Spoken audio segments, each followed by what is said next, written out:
ao xuống em bánh cà rốt cái cà rốt cái đại cay thì sao là con anh luôn cái này thì gió chê cái này tam cà rốt cổ kìa ơi đang chặt bên chân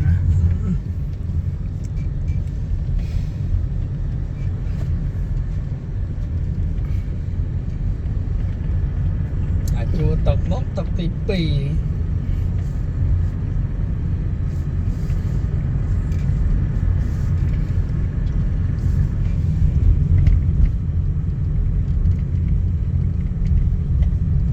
tê tam chan nha bên này kìa về tôi nữa này đi tê mà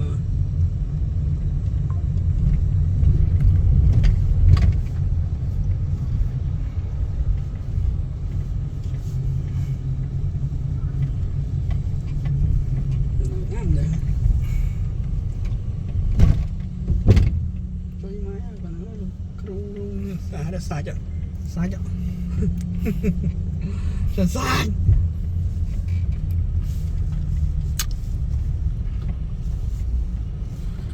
đây